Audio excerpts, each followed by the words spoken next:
Barry Padarath now says criticism of this government is rooted in hatred of the UNC, racism and prejudice. What nonsense.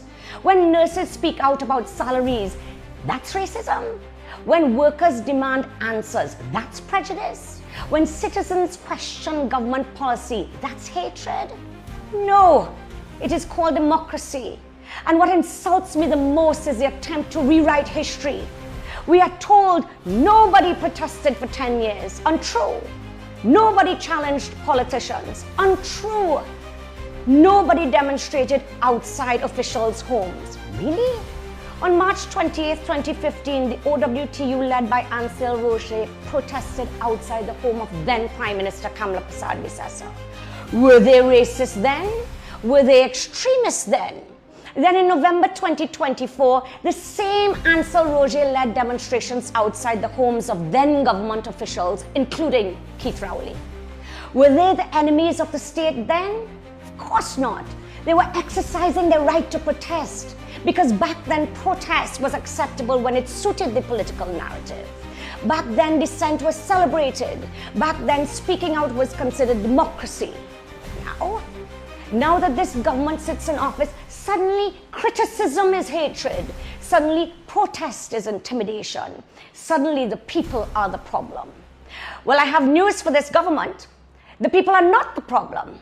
The people are the employers. The government works for the people, not the other way around.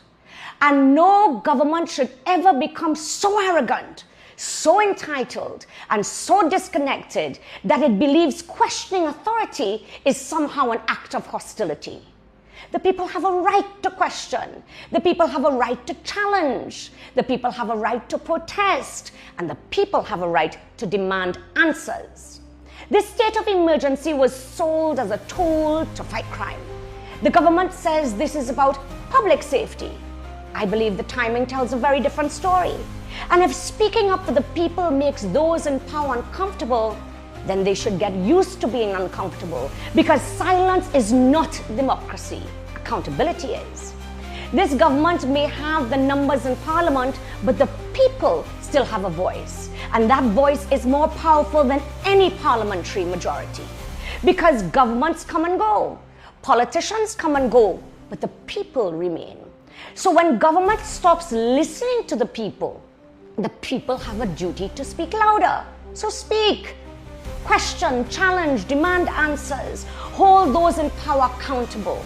Refuse to be silenced.